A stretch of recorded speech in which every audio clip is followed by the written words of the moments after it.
and we're live with our 246th episode of Absolute AppSec. I'm Ken Johnson at CK Tricky on social media, joined by my co-host Seth Law at Seth Law on social media. Seth, say hi. Hey everyone, welcome back to another episode. We're super excited to be here today. We've got Charles joining us. We'll do introductions shortly. Just a lot of energy, and we're ready to go today, I guess, is what it boils down to. As far as upcoming events that Ken and I have going on, we will be at DEF CON running a happy hour. Sadly, the course has not, we didn't get enough signups, so that has been canceled for DEF CON. They chose to cut it a little early this year, and I think just given the economy and training in general has been harder the past couple of years with people, so we won't be doing it there. That being said, we're looking at other avenues. Ken and I just need to carve out some time to actually figure out what's next there, right? We are going to be in Australia in September. Along with our good friend Cole, who's been on the podcast, good supporter down there in Melbourne. And we will be teaching the course for a couple of days down there around September 12th. So watch for details. Otherwise, if you are interested in the course and would like a private training, please reach out, Seth or Ken at absoluteappsec.com. That being said, I do want to give a shout out to the sponsor this week, who is Diana Initiative. The Diana Initiative is a one-day information security conference committed to helping all those underrepresented in information security. It is happening Monday, August 5th in Las Vegas, Nevada at the start of Hacker Summer Camp. The event features multiple speaker tracks, workshops, a capture the flag competition, and villages with hands-on learning. Check out www.dianainitiative.org for more information. You can get tickets today with early bird pricing or student discounts. They're also seeking student scholarship sponsors and event sponsors if you are interested. So go to a Diana Initiative. I know that time of year for all of us is super busy when we get down to Vegas. It is Monday, so it's going to coincide more with, or it's running at the same time as B-Sides and as Black Hat as opposed to DEF CON. But if you've got the cycles for it, it's a great event. It'll be a good one again this year. Outside of that, Ken, anybody else you want to give a shout out before we do introductions with Charles? Yeah. So if you're in the Northern Virginia area, which we did find out before the show that Charles and I live like 10, 15 minutes away from each other. Yeah. Literally. So that's neat. Yeah, crazy. But so if you're like Charles and I, and you live in the Northern Virginia area or DMV area, on Thursday, Cloud Security Partners will be hosting a summer series. I'll be speaking, but so will there'll be like a panel of other folks as well, like Abdullah, who you know, Seth, Ludawar, who leads AppSec over at Appian, and a bunch of other folks basically discussing software security stuff, right? So, and not just software security. I think obviously cloud security, but also just security in general, now that I'm thinking about it. So it should be a fun time. I put the link in there. You can sign up and it's free to attend. So highly recommend, and we'll all see each other. Besides that, no, I guess we just get right into introductions. As I said, Charles lives very, very close. He's in this area. How long have you lived here, by the way? Since 2015. Okay. Yeah, I moved up from the Hampton Roads area to 2015. Oh, okay. Mm-hmm. I was in the Navy, so obviously, if you're in the Navy and you're on the East Coast, you can't help but go through the Norfolk area there. So not unfamiliar. And but yeah, nice to have you on, and appreciate your time and joining us. And yeah, thank you for coming on. Oh, look, thank you for having me. Honestly, yeah. So. Well, I guess we can dive sort of into your background, but I know that you've been all over the security realm and own your own business as well. Yes. But before we get into sort of your current day-to-day and what you are kind of interested in, I think we should start with your background. How did you, we always ask the same question. How do you get into this industry? How did you get into this industry? What's been, some tips that you can share with people, but, what's your journey look like? Okay. Well, I'm originally born and raised in Yonkers, New York. I went to Virginia State University, class of 2003. I'll show my age there a little bit. My journey into security, period, was really at college. Let's say around 2001, right? 2001, I was more into the Linux scene. Of course, I did some BSD back then. Always was just tinkering with different things and trying to figure out ways around different security barriers. This was before it was even called cybersecurity. It even had a name. It was always just trying to figure out ways on how to do different things, right? And then that just kind of blossomed into a career. I started interning at an IT shop, and then just started still doing my Linux projects. So I counted that as experience, right? And I'll get into I'll do the updated version of how you can get started into this industry in a second. But started off just doing a lot of Linux, even to the point where I had bare bones Linux on my laptop when a lot of folks that I knew were just running Windows, right? Even when I'm not sure you remember when Blaster Worm came out. There was a virus called Blaster, 2003 Blaster, right? And I remember all the computer labs were down except my laptop. that let me know that I was running the right OS. At the time, I was actually running Red Hat 7.2, and I was still able to get on the internet and everything else because Blaster didn't affect me. So that let me know, hey, I need to stick this Linux thing out. I really enjoy it. I was making Apache servers. Actually volunteered to be one of the beta testers for Apache 1.3. So yeah, nice. That's how far back it goes, right? Did some beta testing for Ubuntu when it first came out in 2005. That's when they had the CD where everybody was holding their hands. So if you volunteered to be a beta tester for Ubuntu, they sent you 30 CDs that you could pass out to people, so people knew who Ubuntu Linux was. Oh wow! And that was in 2005. Yes, but that kind of shaped my journey. So once I got into IT or whatnot, then I just started learning basic networking, operating systems, and how they work, including on Windows and Novell NetWare, by the way. Always been a command line junkie. I just love the command line cowboy. I always firmly believe that command line controls everything and the GUI second, right? So with all that to say, it's just just learned how operating systems works, learned how hardware works, learned where the logs was, learned how applications worked. Then I learned how security works. Yeah. Without really going through all of the steps, right? Because there was no outline at the time. Well, that's what I was going to say. I don't think people, I don't know if people can, if you can't remember back that far, that you don't have those experiences, it may not be clear to folks, but it was really tough to actually back then install and use Linux/Unix. It wasn't like today where it's just widely supported and easy, and we all have fast download speeds and rates to get the right packages, and it's a much more fleshed out ecosystem that just was not like that back then. It was rough. There was nothing more frustrating than trying to install Red Hat and then realizing that there's no Wi-Fi drivers for your laptop, right? You just have no internet access. Right. You're trying to hack stuff together and okay, well, I'm going to go buy this very specific PCMCIA card with this Wi-Fi adapter because I know that this one works, right? And it's come a long way for sure. But I dig the BSD stuff, right? Again, you're talking my language as far as Berkeley.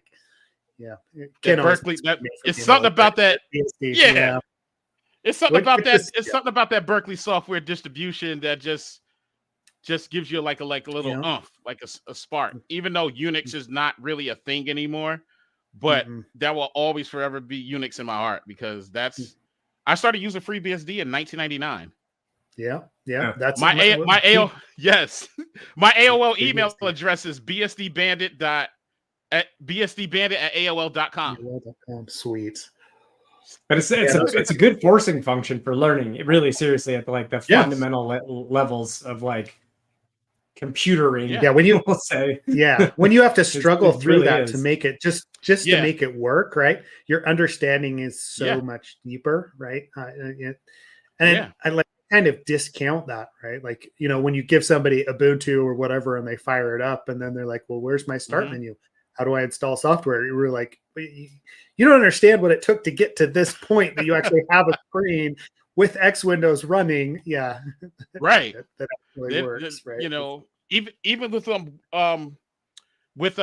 modems back in the day, Linux didn't support, you had to get a special modem that supported Linux.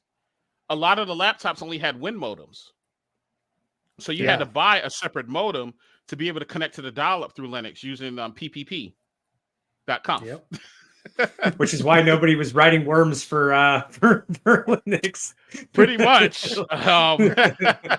They're going after the white targets. That being said, default accounts were amazing, right? Like back on the DARPA net, right? Like everybody had, you know, a printer account, LP, or like some of those that were all enabled. All the old DEC Alphas and Sun OS systems, even BSD, right? Like, the DEC Alphas, like you said, the mod. There was this thing called the ModConf, which was running like VI version 1.0. And funny enough, right? With the VI, I still use VI to this day, right? Vim, VI improved to this day, right? All I need is the JKHL keys. That's it. Only 4 keys to maneuver around in the entire editor. The cool part about that, and a tip here for anyone, if you ever land on an old Unix, those keys will always be available. The arrow keys will not. The 4 HJKL keys were always by default built into even VI version 1.0. So they always carry that legacy setting. So if you ever get into a situation where you have to VI into something or whatever, if you're on a older system, you can always count on those 4 letters. Yep. Yeah, I'm going to post open.com here, right? Yeah. Yep. Somebody. Oh, Open Vim. Yeah, Open Vim. They even have Vim Golf, by the way, too. They do. Let me find now, that really quick. Look at Vim Golf. So here's what Vim Golf does, right? Vim Golf helps you with like learning Vim, right? Like at a faster rate. So they'll give you exercises and like say you want to delete a sentence within like 4 keystrokes. Or if you want to delete like a capital letter or find a capital letter within 4 keystrokes, you get extra points by being able to do that. That's how Vim Golf works. They even have a Python Golf as well too. PyGolf. Point based. I see. Very cool. Yeah. So if you want to sharpen your skills, there you go. You want to sharpen your skills with Vim Golf, sign up. Have some fun with it. We should do some Vim challenges at DEF CON or something, right? Like I don't know. Yeah. You know, Vim the most efficient way. Yeah. VimCon. There you go. Yeah. I mean, it's super useful, right? Like but you're right, because on every operating system, VI is at the very least installed, right? Like any of the Unix, Linuxes, I mean, you can get it for Windows, but nowadays, if you jump on a command line, you want to edit something, VI is always available. And you can mess with, or SED and some other things, or Emacs is too big, right? Like, let's be honest. Yeah. Yeah. Or even if you really want to get like low level 2000 leagues beyond the sea, Ed editor. Ed is always there. If you type in, for all the Linux folks out there, if you type in ED, Ed is an actual editor. That's like the first editor before VI. Yeah. You type in ED and then you can edit like really like one. You could kind of skip to which line that you want to edit. So say if you know for a fact that your text file has like 43 lines, right? You could type ED and it'll bring up like the first line of your edit within your text file. And then you could type in 43, it'll skip to the 43rd line, and then you can like do your deletion from there. Like it's a slower version, but yeah, it's weird that I still remember that. But yeah, it's that stuff that got ingrained in you as you were forced to use it, right? Yeah. Sweet. Cool. So, all right. So you started in the BSD, you started in Linux, kind of migrated from there. Like what took you from IT, BSD, Unix stuff into security specifically? I'll tell you what did that was wireless. Okay. I loved hacking on wireless. I mean, like I was literally buying up like different wireless routers, wireless cards. Shout out to this guy on IRC named Zero Chaos. I actually met him in person. He really upped my wireless game. But like from Zigbees, I wanted to learn it all, learn as much as I could about the 802.11 protocol in general, right? And whether it was anything related to Bluetooth. And I just started like trying to find gigs that do wireless penetration testing. So I was always attacking like WPA2, WPA, web. Even set up a situation at home where I was using like a back-end open radius, right? So just to see if I can actually gain access to my little wireless network through radius, right? Even trying to perform like client-side wireless attacks as well too. So I was heavy into wireless. And then I wound up taking the offensive security wireless certification. And then my first penetration testing job was a wireless gig. Okay. So, and that kind of like set the bar with like far as like me getting into penetration testing. And I was like, oh my God, I'm actually hacking wireless for money. Like it's not even a hobby anymore. Because again, my passion, which was also my hobby, turned into a career. Anything that was related to computers, and I still feel this way to this day. Anything that's related to computers, but nowadays it's all about the AppSec APIs, which we'll get into. But that was my start with the wireless, and then I moved into NetPen. Okay. Yeah, it's kind of funny you say that. I swear a lot of your stuff, your career experiences overlap with mine. And I had the same story where I was like, I just did this as a hobby. I did network stuff during the day, but it was just a hobby. And then, like you said, there was no cybersecurity. There was no InfoSec. Seth knows that. Seth was there before I was. And you're like, all of a sudden now there's an industry. So, all I have was pretty card neat. catalog.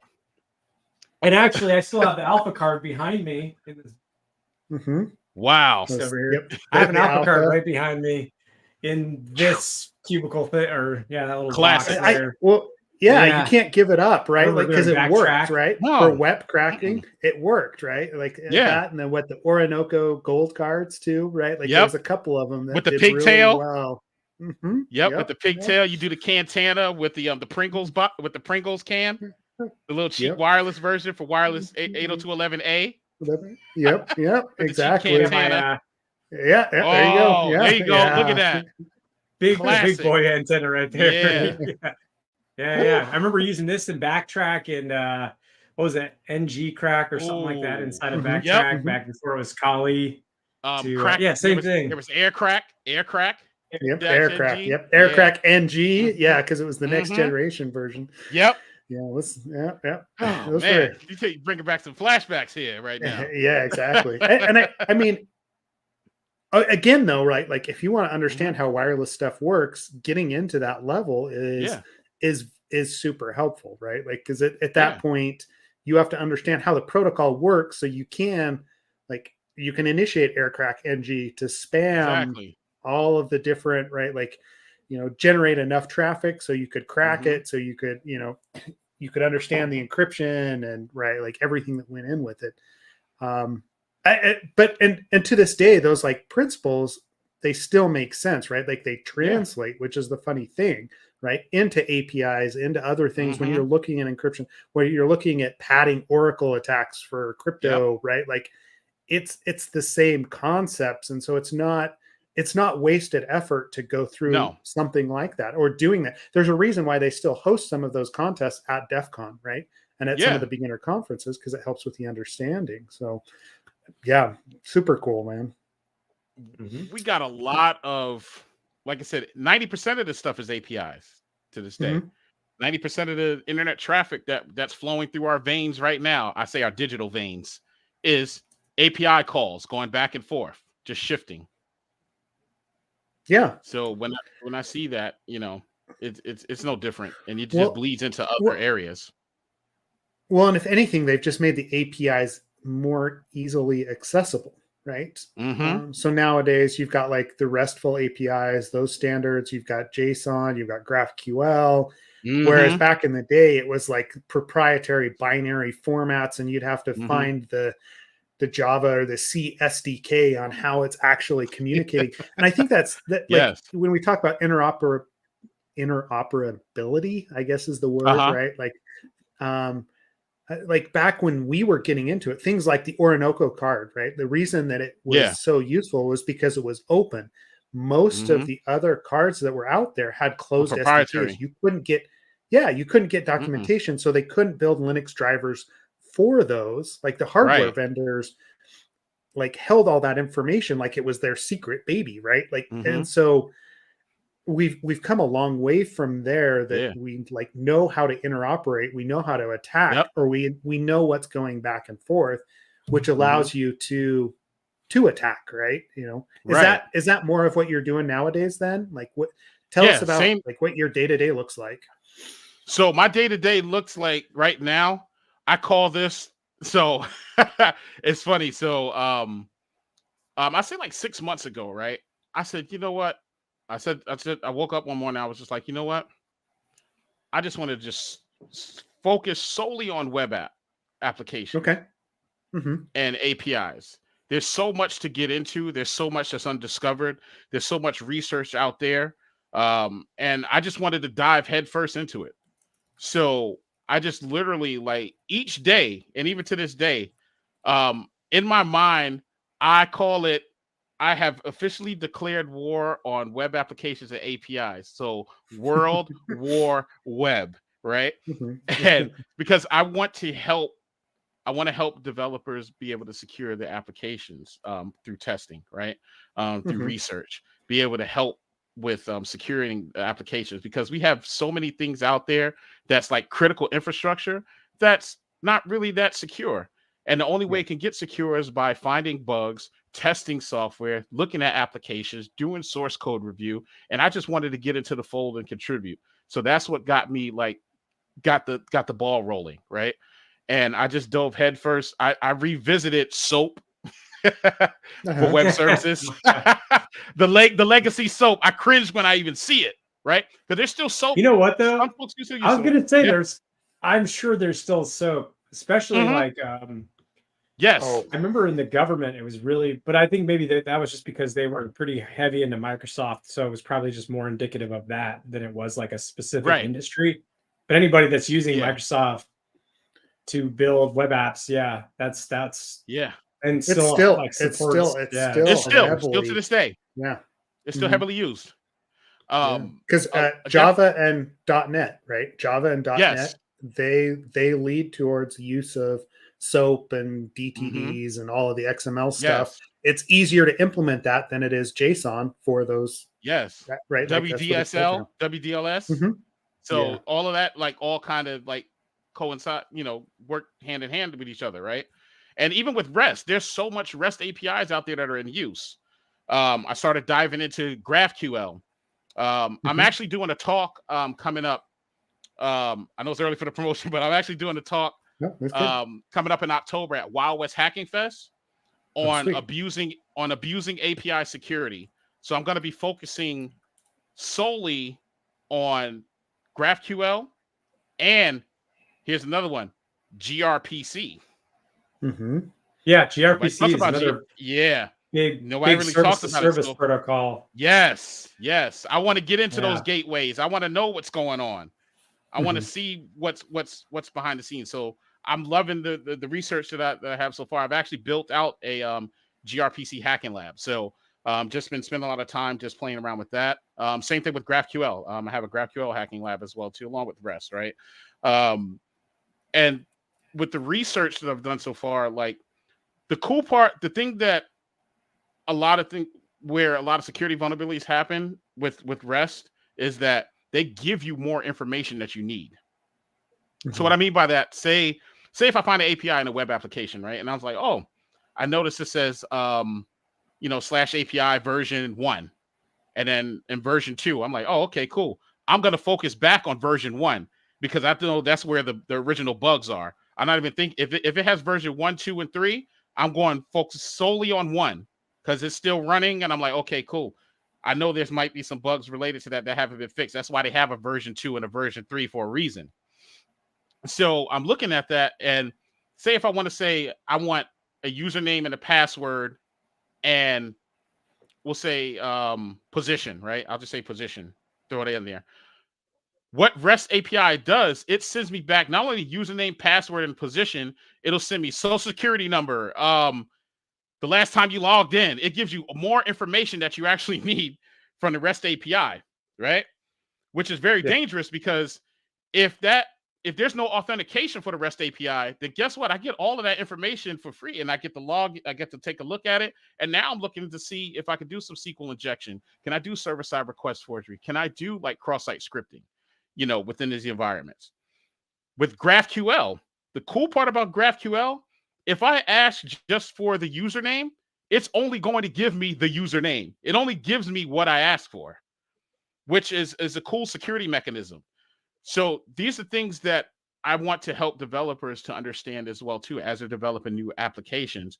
And I'm pretty sure they understand the differences, but it's always good to just kind of have like a refresher, right? I've also discovered that a lot of applications, though they say they use GraphQL on the back end, they're still making REST API calls on the back end. So it's kind of like they're probably in the process. For some clients, they're probably in the process of migrating from REST API over to GraphQL, and they had to leave both environments up. And sometimes it's just like I've seen one where it's just GraphQL, and then it's just still making REST API calls. So that's where I'm digging into like the query, the schema, and the resolver, because those are the internals of what makes GraphQL tick. It's been around since 2012. And then I think, Facebook created it, but I think it's another company that actually runs it now. Like since 2015. 2015, it was public. So GraphQL has been public since 2015. But I didn't really start seeing much of an adoption to it to like really 2020. That's when I started seeing a lot more clients actually using it, right? Because again, there's still a lot of REST APIs. I guess is the method. What is not broken, don't fix it. It's weird with GraphQL because, like, for REST APIs like Swagger, Panda, whatever, there's like different documentations, technology. For you mentioned WSDLs before for SOAP, like that gives you a pretty clear like what is expected. But with like GraphQL, correct me if I'm wrong, there's maybe now there's like API documentation software. But the last time I was sort of in that world, like heavier into GraphQL, it was really just introspection that is native to GraphQL that you would use if it was enabled. But like that seemed like it was a kind of a hacky way to I don't know. Is there like GraphQL API documentation now? It is, but it's easier for a computer to understand like the introspection query because it gives it every available option, which is, I mean, from a security perspective, Charles, that's super nice, right? Because if you tell me, hey, here's a user object and it has a password in it, or there's a private key, right? Like I can tune to that really quickly. But if you disable it from a security perspective, then the only thing you see as a tester are the communication paths going back and forth, and you have to brute force everything. And so it's kind of a, we always recommend that people turn it off, right? The introspection query in a production environment, right? But there are times that they leave it on because they're like, we've gone through it. There's nothing in there. If you're not logged in, you can't get to. And So it's funny to bring that up. So there are different versions of GraphQL too. So there's a Python version. There's a Rust version of GraphQL called Juniper. the Python version, there's Graph Night, there's Yoga that's also written in Python. There's a Scala, a version of GraphQL that's written in Scala as well too. Scala. Well, yeah, I'm I've seen it in right, Ruby. yeah. I've seen it in a bunch of different languages. Yeah. Go. Yeah. So now you get so now you're getting down to the root of that. But here's one of the issue I've seen with most of these libraries. I forget who I was talking to about this, but it was within the last, I don't know, last month, we'll say. I was saying that there's I guess a few issues, but one of the big ones that we see are like them decoupling authorization from the actual library. So you'll see like, okay, cool, this is how you can expose your mutations and your queries, and you set this all up. Oh, but hey, if you want to do authorization, which you're definitely going to want to do, maybe use one of these other libraries, or create your own kind of thing. And what I've seen anyways, when I've done here like one-off assessments, is basically custom authorization created, and even custom authorization that is different for queries than it is for, say, mutations. Like get versus the I'm making an equivalency here to get and our dangerous RFC methods, put, post, patch, delete, all that. But that's I don't know. That's what I've seen. What have you guys seen? I'm not sure. Pretty much. So pretty much like a similar route. But the thing is too, right? On top of that, then a lot of times they may have GraphQL locked down to a certain specific point, but the keys, the OAuth keys, the JSON web tokens are not secure, or there's no authentication at all. Like it's like I've run into applications like, okay, /GraphQL and boom, like there's nothing else. So I mean, it just depends, right? Even with JSON, that's definitely not good. Tokens. Yeah, definitely. I've ran into applications where they'll have JSON web tokens, right? And I was like, oh, okay, cool. They have some tokens. Let's see if they verify the signature. Let's see if I make this change, is the signature still valid, right? Or is the secret key secure? Is it a strong key, right? Because if I can crack the key, it's raining tokens, and let the pwnage begin. So these are things. Same thing with OAuth. So Charles, it has all kinds of different along those lines, Charles, like what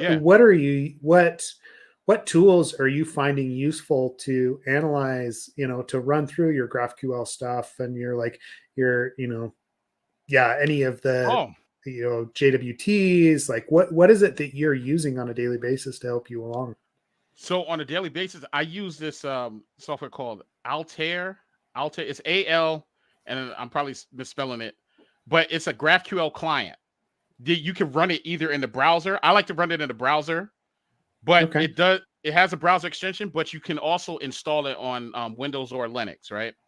There you go. I've mysteriously got it to work on FreeBSD.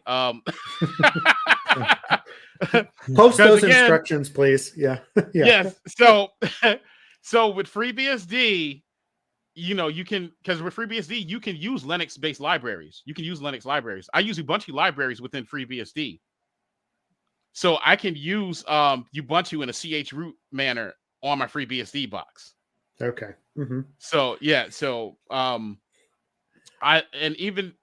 I'm testing GraphQL, I'm literally just using that, and I'll even use curl sometimes. I get cute with curl sometimes. So curl is fun. I recommend learning that method as well too.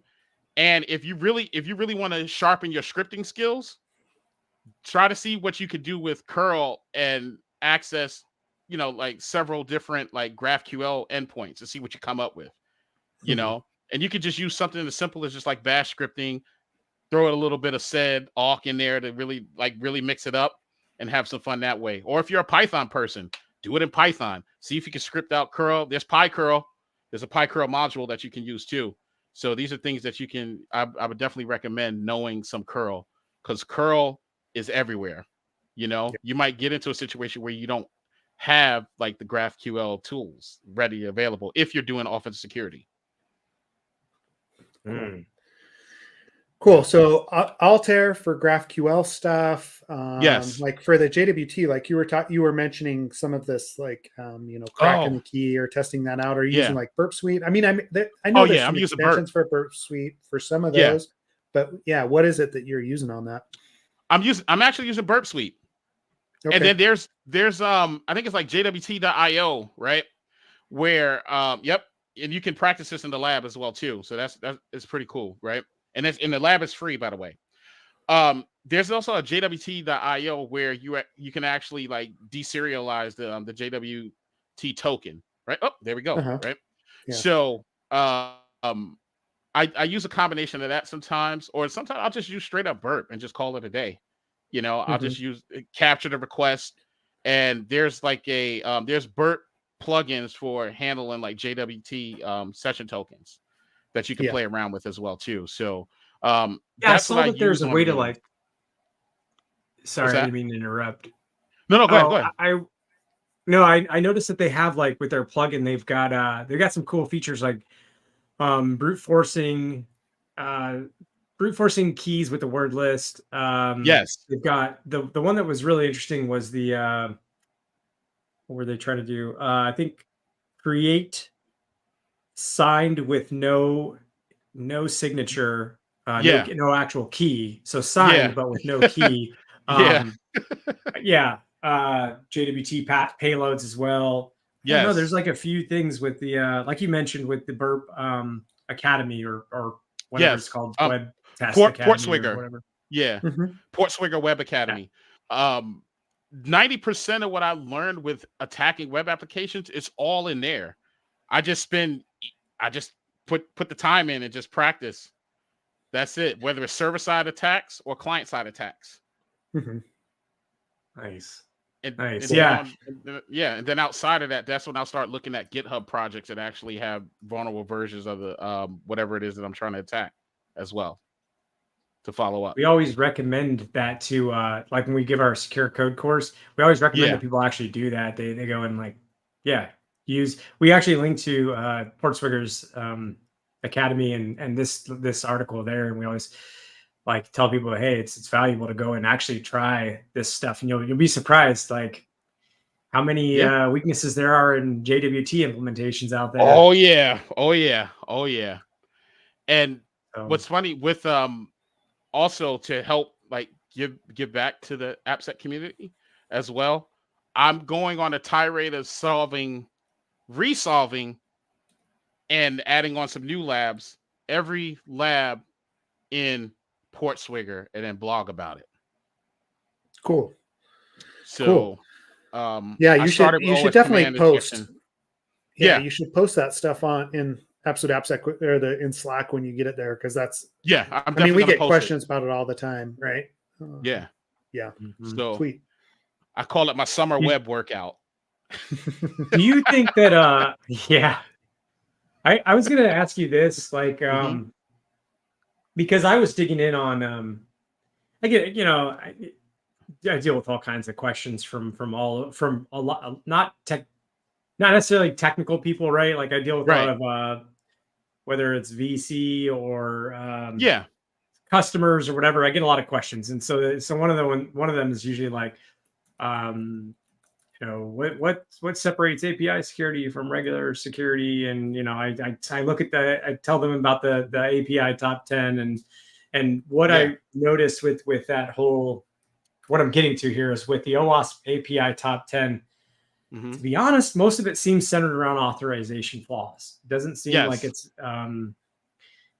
certainly there are, like you had mentioned, some injection issues for sure. Anytime you're handling user input, there's all those normal concerns. But it seems like, to me, with REST API, or at least what I'm seeing is that, and what I've experienced is that it is a lot of authorization related issues. So my 2-part question is, do you experience that? Is that kind of like what you see? And then if that's the case, why do you think that is, that like REST API, or not a REST API, but an API in general, APIs in general have this problem more specifically than like other web type issues? Well, I'll tell you why, right? So yes, I do see that, right? Everything that you're actually experiencing, I'm experiencing the same thing. Now, here's the thing, right? We always have to remember there's I look at web applications as a big house, right? APIs is just the back door. Mm-hmm. Okay. And within that back door, you may have a mobile version of the API. You may have an IoT device that uses the API. You know, when you go to someone's house, right? They have a nice big house, but they never use the front door. Everybody always drives around the back to go into the house. That's how I view APIs, right? So you may have an application, a web application that's completely locked down, right? But on the back end, there's no authentication. You just like open the door and come right on in for the API side of the house. So I look at it as kind of like a stripped down version of the web application. It does the same functions. It's just that you're not getting a nice, pretty like GUI and everything else. It's all back end transactions that you're working with, right? And when you're sending any type of request or whatnot, this is all in like raw format, whether it's using Burp Suite or Postman. Postman, for anybody that's into APIs, definitely recommend Postman and HTTP Pi as well. And there's I would throw in Bruno there as well. I got to check out Bruno. I haven't used Bruno yet. That's an open source version of Postman, basically. The issue that I've seen, and this came up in I just wanted to address it while it was top of mind. Yeah, go ahead. Yeah. Before you go on, is like Postman, we've seen a couple of watering hole attacks because developers have a tendency to use Postman and they don't realize that it's in the cloud, and they create these collections with tokens in them, right? And it's like, and even then they invite like me as a tester into their Postman collection, and all of a sudden I have like production credentials. Because anyway, so use Bruno, right? Like that's .com is that's another one that's a little How do you feel about Hopscotch and Hopscotch? There's a Hopscotch, which is an open source version of Postman as well. Oh, it is. Hopscotch. Yeah, Hopscotch. But Hopscotch. I think it's like hopscotch.io, but I think it's completely. I don't know if they have a client just yet. I think it's completely web based. But definitely it's just like Postman, but it's open source. But yeah, back to the API question, as far as like the backend and why is it using only the authentication keys and everything else, right? That's pretty much the structure of an API. You can't make any calls without having that actual key, unless you don't require any type of authentication, right? So with a web application, it could be two-factor authentication. It can be session tokens. You have an option of just a username and password. So to authenticate, which is just basic, just HTTP off, right? With a lot of APIs, it's in order for you to make any type of API call, you need to have some type of token to be able to do that. That's the difference between the API and the web application and how they kind of bleed into each other. The attacks can be similar, but without that authorization key, you're going to have a tough time doing anything. But this is where, as an attacker, OSINT is my saving grace. So if I'm going after an API, right, and I haven't been given any documentation, this is all black box, the first thing I'm going to do a Google dork, and I'm going to do GitHub dorking as well, because you find a lot of API keys within GitHub in general across the internet, based on whatever application that you're attacking. If I find that specific key, then I'm like, okay, cool. I got some type of authentication. Even if it's low-level user access, that's still a great thing. That's still a start. And I can try to pretty much work my way from there, right? Now, say if it's like totally locked down, there's like literally no documentation. I can't find any API keys on the net because I'm trying to always look for that Swagger file. The Swagger file is everything with the API world. If you can't find that Swagger file, now guess what I have to do?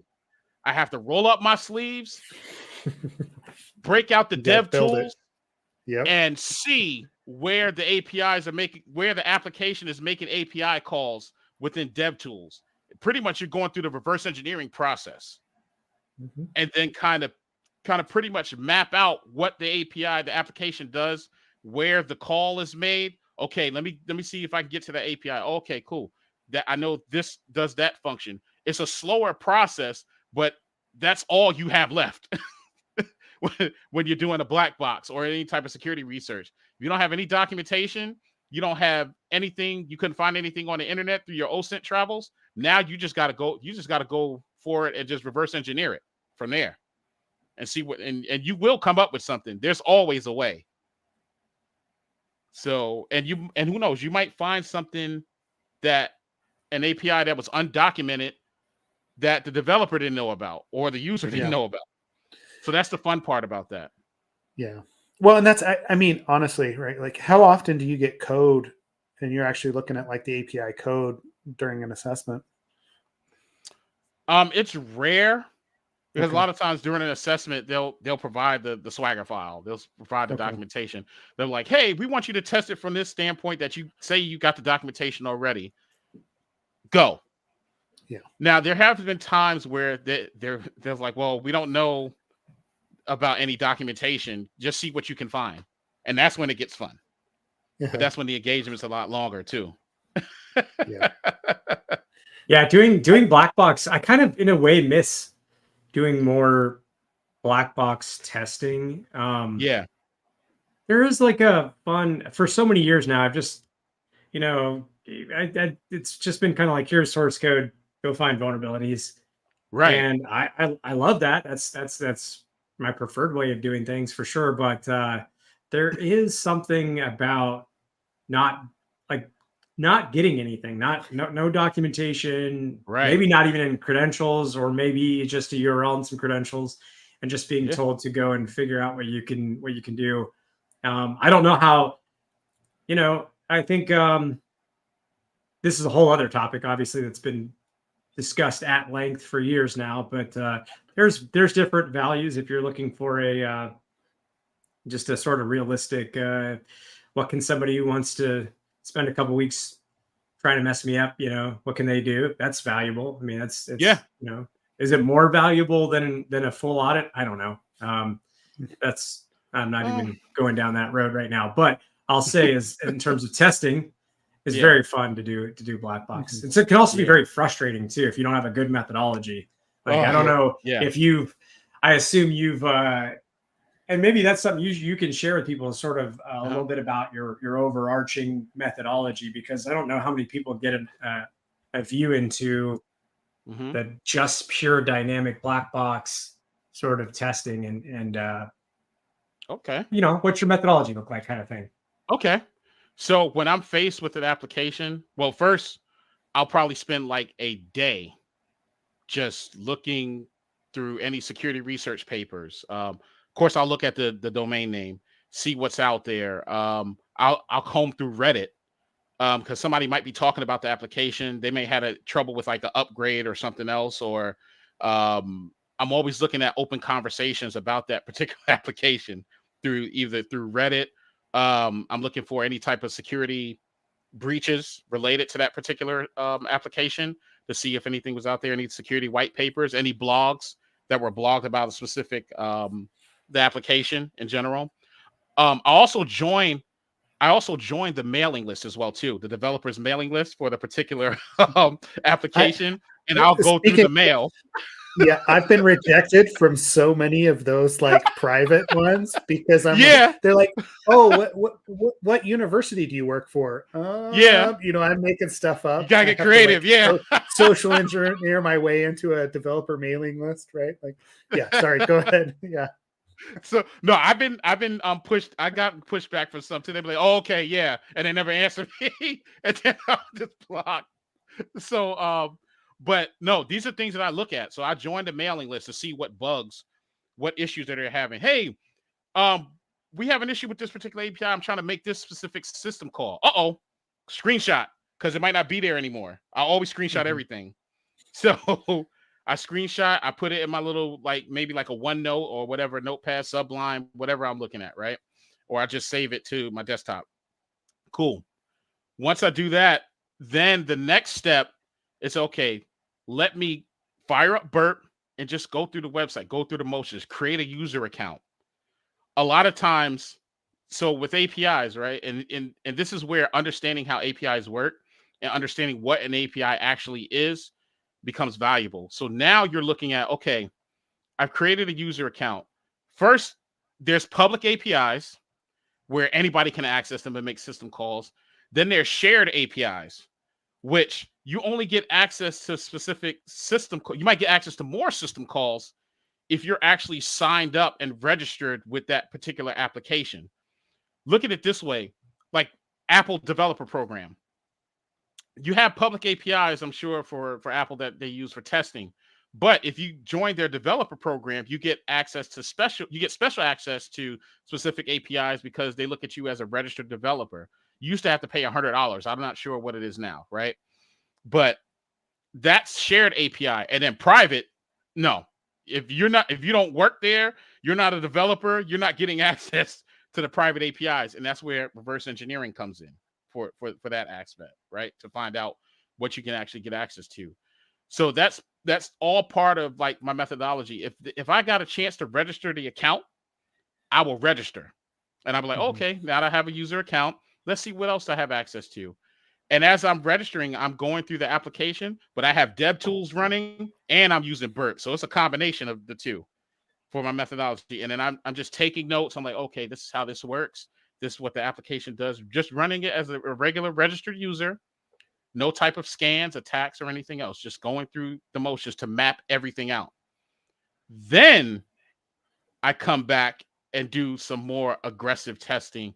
I might do like, say if I look up and find documentation, right? I'll put that into play, right? If I don't find documentation, I'll start seeing what I can do with DevTools and just really start doing some more, I call it aggressive mapping, right? Then after aggressive mapping, then my methodology is, okay, let me just start scanning to see what I can find. Let me throw some NIPSCO at it. Let me throw some GoBuster at it. Let me see what I can get from actual scans to see what directories are actually out there. Let me see what Burp Scan gives me, like a lay of the land. Always look at Burp Suite as just like the Nessus. When you're doing a burp scan, it's just like Nessus.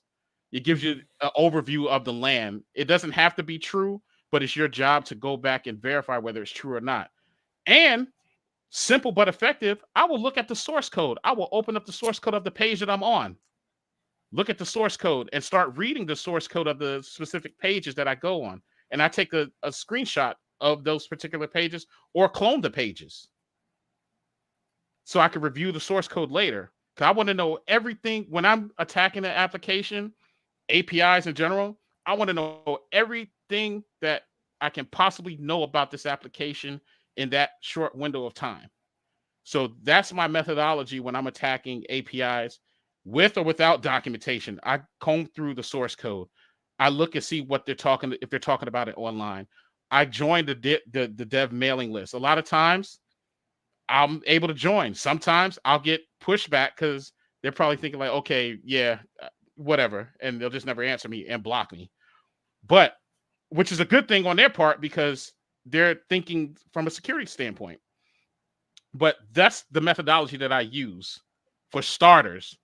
And then that's when I go back into knowing how web application attacks work, knowing how SQL injection works, knowing how cross-site scripting works, whether it's stored or reflective.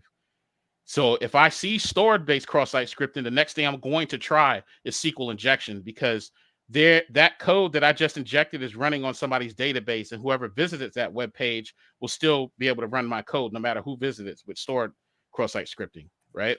So that's the next step, is to try SQL injection to see what I can get a little bit further. If I can extract some passwords, if I can extract the OS, and then from the OS level, let me see, I can go a little bit deeper.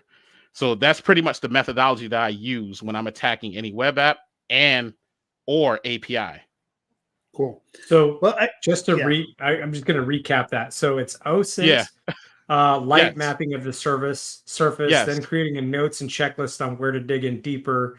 Then from there, aggressive mapping based off those notes. Then fuzzing, and then it sounded like you also said you do like a re-review of the site map and the results from Burp, and then you just kind of you mentioned source, like reviewing the source code of the pages and whatnot. But pretty much it's like And this is actually, I mean, this is what we teach in our course from the source code review. I mean, it is like Okay. open source intelligence gathering, Yeah. mapping of the surface, creating your Mhm. notes and checklists on things to dig in. I mean, it all sounds, Yeah. this all sounds pretty familiar is my point. It Yeah. sounds all very familiar. And that's what I was going to Yeah. say as well, right? Like, it's the process of distilling a technical Yeah. system, right? Of distilling that down, identifying the attack surface, prioritizing what you want to go after, Yeah. digging deeper on each of those items, Mhm. doing vulnerability discovery based on scanners or other things, right? Yeah. Like it's all kind of the same process that we follow. It's just the implementation and what we actually use, right? Yeah. Yeah, and I know, like, man, it feels like this hour has gone by so quick. Oh, I'll be I know. honest, right? Like, Oh my gosh. because I've got So, but Yeah, there is a wow. couple of Holy questions cow. on YouTube. Yeah. From one tall girl, Let's do it. 78. So let's answer those, and then we can wrap things up. Yeah. first Yeah. That's fine. was, what is your favorite burp extensions for testing GraphQL APIs, and which ones have been the biggest help to Pwn Town, as she puts it, right? Because you mentioned that Altair. Are you using any of those burp extensions for GraphQL? No, I'm just straight using Altair because I know So here's the thing: the reason why I only use that because I understand how GraphQL works, and every day I practice writing a GraphQL query, so I know how to write the queries within That's the key. the client. Yep. Yep. So I don't use a burp extension for that. Yeah, so I would recommend looking, if you're not familiar with GraphQL, looking at the Doyensec ones. I think it's IQL is. Yes, IQL. It does all right. Yeah. But I'm with you, right? Like, my best finds for GraphQL have been, hey, I just start writing my own queries. Go to graphql.org and learn how to use it. And it's a lot easier that route than to use a plugin. Okay. Yeah. Second one is, here you go. What are some of your techniques when scanning and bypassing the WAFs to scan the app to be efficient? Ooh, so again, and that's another thing I want to plug in. So I use WAF to see if there's a WAF that exists, right? Also use GraphWolf to check for GraphQL as well too. That tells you if there's a WAF in place that blocks that is protecting GraphQL. So yep, there's WAF and there's GraphQL GraphWolf for GraphQL. Sweet. And that gives you the version of GraphQL that's actually running. It tells you whether the web application is actually running GraphQL as well too. There you go. It tells you, it gives you some base information that you can use and go from there as well too. Forgot to mention that earlier. But this is what I use to bypass to see if there's a WAF in place, right? And then it gives you what type of WAF is actually in place. And then I actually have bypass mechanisms. So this is where learning obfuscation is important. Learning how to bypass the security filters that are in place. Because a lot of WAFs have filters that are in place that stop you from sending any type of payload. It's pretty much like how you're evading AV in the Windows world, right? When you want to run an executable. Same thing with evading WAF. You're bypassing the filters that they have in place. That each WAF checks for specific malicious characters. It's all about characters when you're doing SQL injection and cross-site scripting. So learn obfuscation if you're going to do that. And that's what I do when I bypass WAF. Cool. Good recommendations there. The good call out of GraphWolf and WAFWolf, right? Those are, I mean, Very part of good that stuff. Mapping process of figuring out what's going on, like, having those tools in your back pocket is incredibly useful. Yes. So, yes.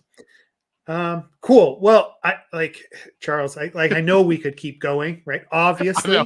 But I do want to be cognizant of your time and our time. We appreciate you giving us an hour to talk through it. We'll have to do a follow-up. We'll schedule something later on, because it'd be good to just keep digging in. People are always interested, like how they should get into security, like those sorts of avenues, and new research from you as well, right? If you're stepping through this summer series stuff, post that. Let us know how that goes. Okay. Yeah. Any final thoughts before we go ahead and close it out, right? Like, any places people can meet you, or final recommendations before we close it out? Well, I'm pretty much always on Twitter. You can hit me up on Twitter. DM's always open, so send me a DM, especially on Twitter. You can hit me up on LinkedIn as well too. I check LinkedIn a lot more often now. And if you're in a Slack channel for Absolute AppSec, I'm there as well too. So you can hit me up there as well too, right? And I'll definitely answer any questions that you may have. My new blog, and like I said, I just started. It's like, far as like with taking notes, it's called bsdbandit.io. If you go to bsdbandit.io, it looks like the old school Unix thing. I got the ASCII art. Awesome. Yeah. So, and the quote on there that I like to say for everybody: when you're going through this process, remember, you have all the skills, you have all the talent that you need right here. You can go out there and go be great. You could do this. You could do this as well too. If you're just getting started and feel like you can't do it, I'm just going to say, yes, you can. All you got to do is just try it. That's how we all learn. And believe me, there's no better way. And if it don't challenge you, it don't change you. Good call. Yeah. Sweet. All right. Well, again, I appreciate your time, Charles. We'll keep the discussion going in Slack as people have questions, and and then we'll figure out a follow up later on, like let's do fall. Just it'd be good to keep the communication lines open. And then you guys can like walk down the street to the neighborhood bar or something. I know, right? We gotta meet them. I was gonna say, I DM'd you my phone number so we can just go do lunch sometime. Yes, and you know what? I got you. Chris Gates, Carnal Ownage, Attack Research. I know Chris Gates. So he lives like, I don't know, a few minutes from me. We meet up for lunch all the time. So anyways, sorry. We'll coordinate on our own time there, Seth. But exactly. I sent you my phone number. We'll get this linked up. Yes. All right. Well, appreciate everyone listening this week. Thanks to Charles for joining us. And we'll be back next week. Jump into Slack if you have an opportunity and you want to, keep the conversation going. There was a question about where's the happy hour. We don't know yet. We will post that as soon as we've got that figured out. So it will be pretty quick. All right. Thanks everyone. We'll see you all next week. All right. Thank you.